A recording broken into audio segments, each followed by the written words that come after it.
Hello, everybody. I'm Neal Quinn. I'm the head of cloud security for Radware for North America. And that means I take care of our cloud DDoS mitigation, application security, firewall as a service, web DDoS, all things cloud products. I've been in cloud security for about 20 years now. Built my first DDoS mitigation platform in London in 2003. I was the CTO of Prolexic for a number of years, which we sold to Akamai in 2014. So I'm here today to talk about the current threat landscape, specifically around DDoS and what we're seeing, over the last year and a half and how things have changed, and relate that to some of the other things that I've seen in my time in this space, specifically to the QCF attacks that we saw in the early 2010s. So in recent times, there's been a shift in what exactly people have been using as the motivation or justification for attacks. This started with the war in Ukraine and a massive cyber attack that started before the ground invasion. And with that came an increase in the complexity and sophistication of the tools that people use to launch these types of attacks. And I'm talking about DDoS attacks here specifically. And a shift to automation. There's been a seeding of the tools with AI to improve the code base as well. And an underlying motivation that, speaks to a political conflict. So a number of actors entered into the, popular space. Killnet was a big one who launched a massive campaign in the first half of 2023 against healthcare organizations. So there were several notable attacks in that space. No Name 57 and Anonymous Sudan are other big players in that space that we've seen quite a bit of activity from. Anonymous Russia, Passion Group, and a lot of these are being backed by the governments involved, more so than anything. And the point of the whole exercise is to inflict terror and draw attention to dissatisfaction with the current political state and with the war. The religious groups, it's loosely saying that it has something to do with religion. In reality, and we saw this with QCF, QCF was backed by the government of Iran, and it attacked the U.S. financial system every Monday through Thursday from 9 through 4. It didn't do it on Friday, and it abruptly ended after about a year and a half long campaign. And it claimed to be related to some images and things like that, but it was more of a political backing. Interestingly, that also used a massive SSL flood along with a big UDP flood against the banks. It being different in that it was a static flood, so the pattern wasn't changing in the payload, but it was difficult to detect because at the time financial institutions couldn't do a whole lot of key sharing with cloud providers. So techniques like rate limiting or enumerating the IP addresses in the botnet and blacklisting them were kind of what people had available as tools at the time. Those techniques are not perfect and they don't work at all anymore. But we do have some new tools available that are much more effective. So layer 7 DDoS attack, what that means is, issuing some repeated pattern of HTTP payloads. Now it is over an encrypted channel. It didn't used to be. It used to be that you could kind of sniff these and watch what was happening and then put a static signature in looking for things like what's the accept language or the refer in there, and then put a surgical signature in to stop it. And what it would do is just ban the IP address of the bot. That doesn't work anymore either because now it's over SSL. And because the bots have the ability to change their IP addresses as time goes on by using anonymizing proxies. So the other interesting thing that we see now is 2 to 3 different tools will be used as part of the attack campaign. So you'll see 2 tools that are used to generate some sort of HTTPS flood, and then something to generate just a regular bulk flood. When I say a regular bulk flood, 200 to 300 gig of UDP flood, ICMP flood, something like that. Something big enough that you need something to be able to stop it. But that also makes it harder to find the underlying HTTPS flood. The other interesting thing about this is that most people still think about DDoS as a kind of a network security problem. And when you look at the telemetry that you need to fight a layer 7 attack, it's usually in a different group, even in very large organizations. So fielding a response to something like that becomes much more difficult because these groups aren't typically tied together in a meaningful way.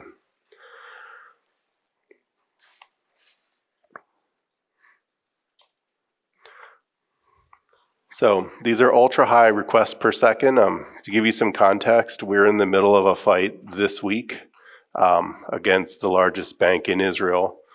About 3.5 million requests per second. For perspective, it takes about 10,000 requests per second to topple an Nginx server.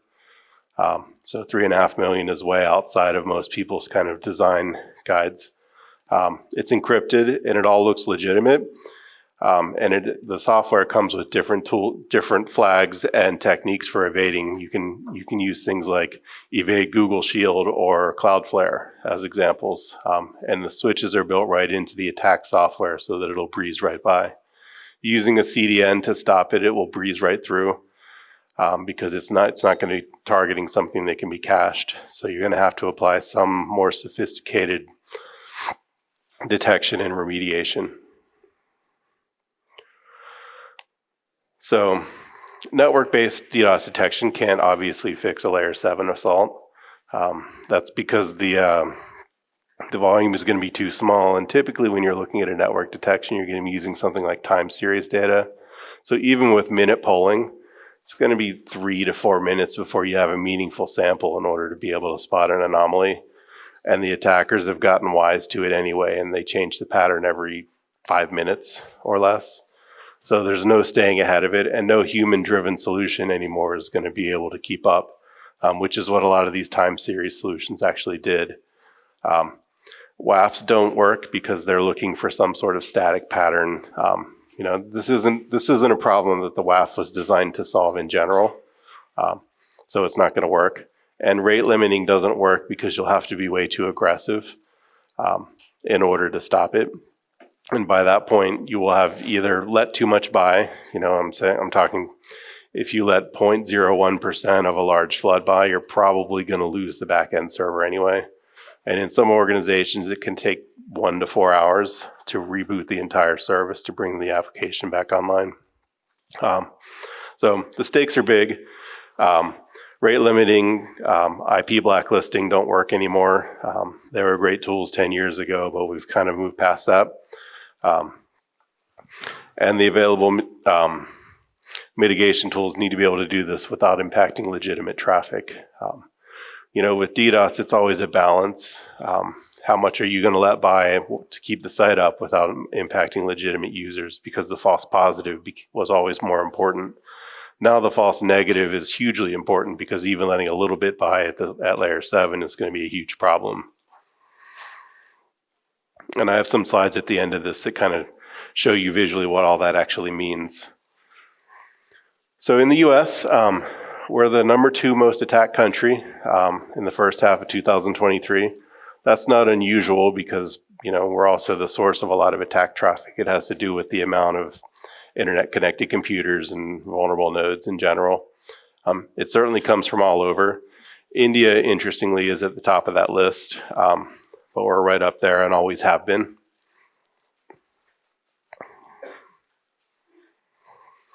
And the top claiming actors, you can see that about 43% of them come from just Anonymous Sudan and No Name 57. We track these groups on Telegram and their proof of powers, and they publish a lot of what they're doing in publicly accessible channels. And we generally write reports about them and release them out to our customers. Passion Botnet, Contagio, Skynet, those are all more DDoS for hire, which has always been a thing. We used to call them stressors or testing harnesses and things like that. But these are tools that people can buy in order to launch an attack. And they can launch these kinds of attacks with these tools, which are much more sophisticated. Passion specifically has taken down a number of very high profile targets over the last year, and then published, this is how great our tool is, it can do this. And the whole point is to make money off of that tool. And that's kind of the logical descendant of what we saw in the first half, of people using these tools in order to take different sites down for political means. Now they're expanding out and being used to make money. And this isn't some big dark web campaign. You can just go out and find these things out in the open. Top targeted verticals, healthcare is a big one. Like I said, in the first half of 2023, a number of hospitals, healthcare systems, things like that became targets with the aim of drawing attention to the political cause there. That was called KillNet. We saw a number of institutions either taken down or struggle with dealing with that.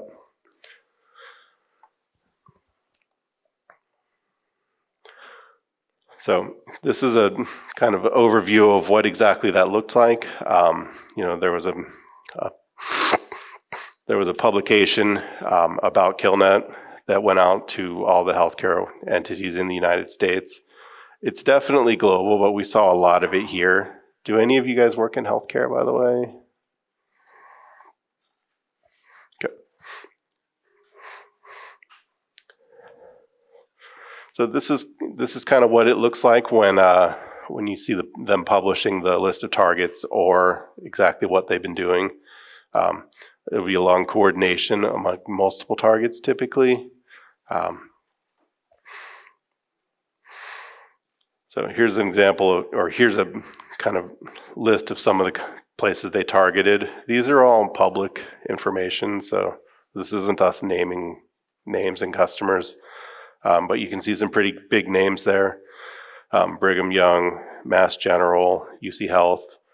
And this isn't an exhaustive list, certainly, but it was, there's been quite a bit of this. I gave a talk last week targeted at just healthcare, kind of going through some of this as well. It's still going on. The tragedy of doing this in that space is that they work on much longer budget intervals. So even with a need being presented, there's no ability to take on an emergency service. And most of them are trying to balance that against some sort of zero trust initiative to deal with ransomware. And sometimes you'll see these things be combined, a big DDoS attack with some injection of another payload via some other vulnerability because the IT or security teams have been distracted by the DDoS attack. So Anonymous Sudan was a big player in this one as well. Again, you see some of the same names. U.S. Banks and Payment Systems, JS Bank of America, Stripe, UPS, Lyft, Uber, several airports were also attacked. Just kind of an interesting thing. Not the airlines themselves, but the actual airport websites.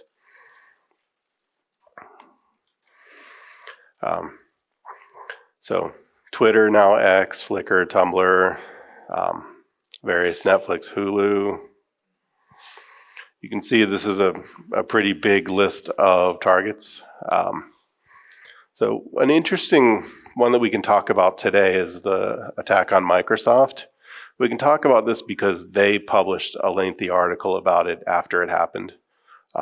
So this software that we're talking about today, with the big layer 7 SSL flood, this took down Windows Live, OneDrive, Outlook, Azure, and they said some interesting things about it, that it was a DDoS attack, that it was focused on layer 7, and that it was based on a global botnet across multiple public cloud services and proxies. So most people, when they hear DDoS attack, they think big multi-hundred gig or terabit flood. And that still gets a lot of the big press for that. The bigger numbers tend to generate more press.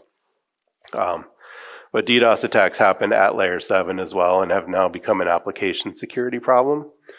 The public cloud services and proxies is a huge problem. We saw Amazon used in the QCF attacks, engaging with those organizations to remove malware or remove bots from their networks is not so simple a process. There's an email that you can send things to, but there's not really a coordination that works. We found it tremendously frustrating when fighting that round of attacks that so many high-power nodes were being able to be used that way. And it's not just Amazon to pick on. It's every major public cloud provider or compute reseller out there can do this now. So Anonymous Sudan, spoke about this a bit. They said that the traditional DDoS mitigation did not work because it was targeted at layer 3 and 4. And kind of briefly alluded to the fact that maybe WAF or something like that is a better solution. Really, web application firewalls are tending to focus on static patterns more than things that are dynamically changing. They tend to not be adaptive, in other words, which isn't necessarily going to work for this sort of attack. So here's some more on the OneDrive attack. You can see here on the right, the list of, it's down everywhere. They'll use things like down detector to prove that this has been effective. Even if the outage doesn't last very long, it being there at all and being correlated to this is how the publicity for these things gets generated. So Passion Group, I spoke about that a minute ago. They're a DDoS for hire group, and most of the attacks that we see from them are proof of power. We call it. There's a daily digest of this from our threat research team. We operate a deception network and monitor a bunch of channels that are commonly used for this. Passion Group has had some notable success. NASA was out there. DOJ was one of their targets in recent times. Department of Energy as well. They kind of laid claim to some, not Amazon US, but some of the country affiliate Amazon sites. You can see Canada, France, India, UK. So like I said, Department of Energy, Department of Justice, NASA, also targeted by this. Spotify, not a US target, but, very popular. SiriusXM, Pinterest, League of Legends, that was Anonymous Sudan as well. They attacked Cloudflare directly using the same technique and caused huge problems. This was around a cluster of other problems that Cloudflare had around the same time, but this was the DDoS attack, and they also spoke openly about it. They're pretty good at admitting when things have gone wrong and what it was.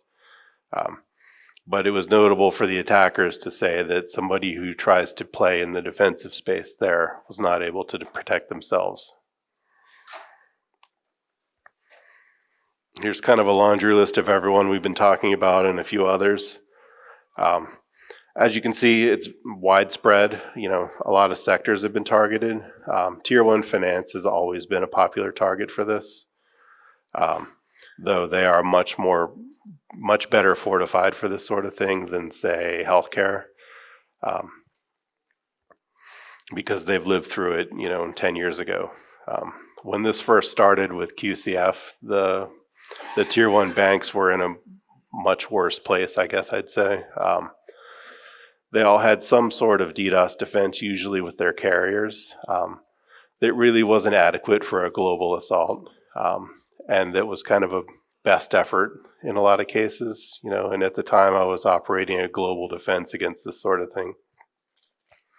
So a lot of them were kind of getting a quick crash course in what you can and can't change in how that actually looks and, what to do when it actually starts.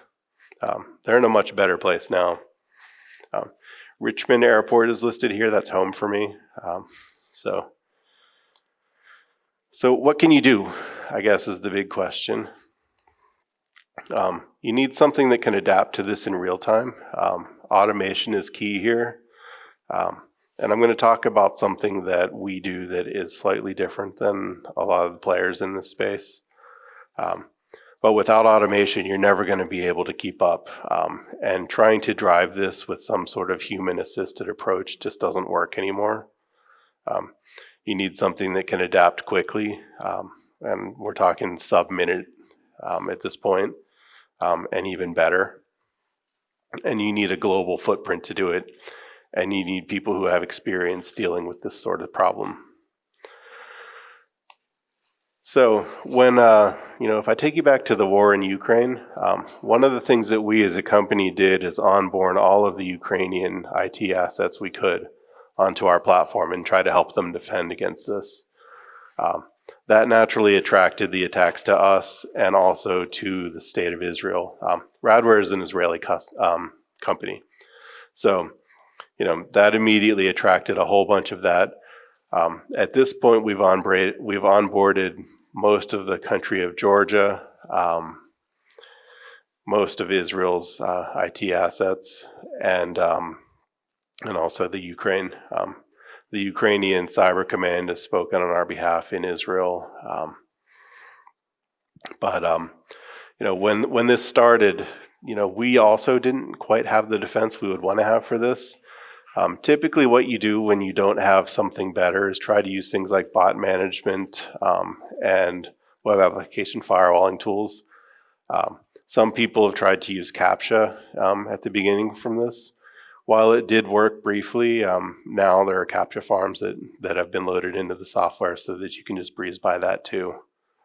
But what we did specifically is redirect, and I'm talking second half of 2022, we redirected our R&D team to focus on evolving a technique that we had developed called behavioral DOS, which is about 20 years old now in our company. What behavioral DOS does is look at layer 3 and 4 and develop custom signatures in response to a DDoS attack in real time. In real time means, every 18 seconds or so, it will push out a new signature based on what it's seeing. It's not rate-based, it's not static pattern-based, and it's not human-driven either. There are certainly parameters that you can tune, but this is built into an appliance that we operate called Defense Pro. So behavioral DOS was a natural starting point for evolving a technique to layer 7. So what we did is, the 10 odd parameters that you have with layer 3 and 4 is adapt to layer 7. To do that, we needed a cloud solution. With BDOS or behavioral DOS, we can do this inside of the appliance relatively simply. At layer 7, you're going to need a cloud assist, and you're going to need to use more. The cloud assist is really to apply machine learning nodes to this in real time. The really nice thing about this is you can see the signature on the left here. That's a long sequence of very specific parameters that's going to surgically remove just the attack. And it's going to do this over 40 odd parameters, and it's going to do this every 10 to 12 seconds as the attack modulates. So what you'll see as you fight the attack is many of these kinds of signatures being developed and pushed out automatically. I mentioned a 3.5 million requests per second attack. That went on for several days and has not taken the site down at all. And in terms of big for request load, that's pretty big. Because it's dynamically changing the signatures, over less than 5-minute intervals. The nice thing about this solution is that it does it with nobody. It doesn't need someone to greenlight or push out the signatures. You don't have to inspect the traffic. You turn it on, you let it go, and it runs. The signature that you see here, we call it rate invariant.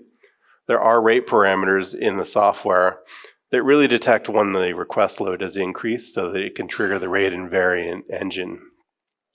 We have about 40 some odd POPs around the world that we operate this in, and it dynamically scales the compute facilities based on the need for it. And we can go orders of magnitude bigger than, the big ones that I've mentioned. So here's an example of, one of these types of attacks. So you can see that there was, 1.6 million requests per second, so a reasonably big one, 17 hours long. and 200 gig of other network flood. Usually there's some sort of bonus of the network flood with it. We don't tend to see these by themselves. It's not that it doesn't happen, but usually they come together. And that's what we saw with the QCF attacks as well. And I think that's because, the more of this you add, and also the bulk flood will hide the other one. And it also will divide the resources who might be able to help each other to solve it.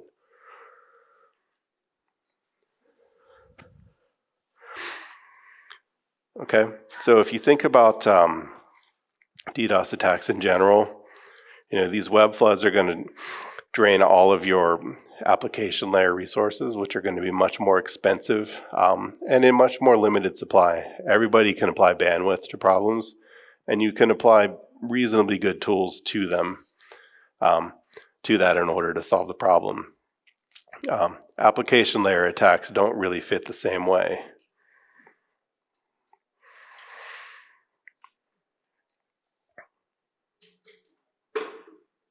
So now we suddenly have hundreds of parameters that we're trying to watch in order to figure out what exactly is going on. And you have software that's cycling the IPs that you see in and out. The point of using the anonymizing proxies is that as soon as the IP has been banned, you can change its IP address. Like I said, when I last encountered this problem, the state of the art was to enumerate the botnet and then ban all of those IPs. It just doesn't work anymore. Sometimes there were concerns about big proxies and things like that, but the bigger issue now is that you can't just, even doing that, if you still wanted to field that type of solution, isn't going to work anymore because the IPs are just going to change. And it doesn't require that many members in order to field a large flood, because the same IP can generate multiple attacks through different anonymizing proxies at the same time. So NetFlow is a popular tool for people in the DDoS mitigation space. It gives you a good view of what's happening at kind of layer 3 and 4. It tends to take a long time with NetFlow in order to detect an attack, and that has to do with the sampling interval and kind of collecting up time series data anyway. I've used this tool a lot over the years, and kind of thought over time that maybe SNMP and time series was a better approach. I've used minute polling to solve these sorts of problems in the past, but even minute polling, once you get to an attack that's modulating in less than 5 minutes, that's not going to help either. And you can't really go that much further down the stack than minutes. So this is a good view from what exactly the different parameters are that you're going to be looking at. With layer 3 and 4, you have a few headers to look at, and that's about it. The false positives are what's important, like I said. Whereas with layer 7, it's going to be the false negatives, and that's because the leakage is what's going to kill you. When I spoke to customers over the years, leaking up to 10% of the attack, within reason. I mean, if the attack is a terabit, you're not going to leak 100 gig. But for a reasonably sized attack, leaking 5 to 10% was going to be an acceptable amount, mainly because you don't want to impact legitimate users. And everybody can take some sort of, there's some cushion for that. That's no longer possible at layer 7, because even a very, very small amount, leaking 1% of 3.5 million is still going to be too much.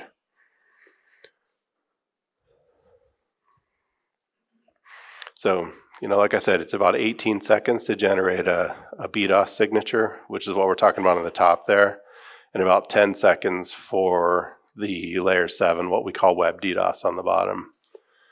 Incidentally, we've made some tweaks and improvements to this, and our second generation will do this in more like 4 to 6 seconds. We're considerably ahead, obviously, in this, because we're evolving now the second generation of something that we built that still nobody else actually has.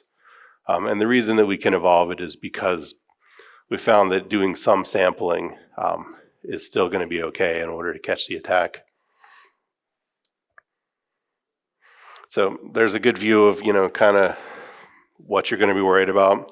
So 1% leakage on the top, but you need 2 more orders of magnitude of false negative protection on the bottom, which simply isn't going to exist with something like a rate control or even an IP block. I'm just letting someone take a picture. Did you have a question? Okay. So we call these tsunami floods. There's some interesting things in this slide, which we'll come to. So you can see that the attackers are going to use more than one tool in order to do it. And they're going to choose from among all of these parameters in order to do it. And they're going to choose things that tend to look legitimate. So you can see tool 1 and 2 have slightly different sections of the header that they're going to use, and they're going to generate attacks at the same time. And like I said, there's also a bonus still of the bulk flood in there. So suddenly you have 8,000 attack permutations, which is going to be too many really to catch. And this has everything to do with the amount of parameters that are available to add to the attack. And this is kind of what we were thinking about when we developed this solution. And you can see it changes as the attack goes on.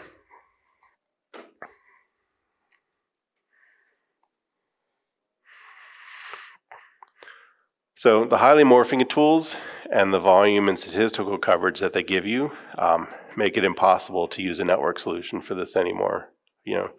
And when I first got started in this field, DDoS was definitely a network problem. I was working at an ISP, and back then it was a carrier problem before it evolved into a specialized service provider problem. And now it's become even more of an application security problem. We call it an application availability problem specifically.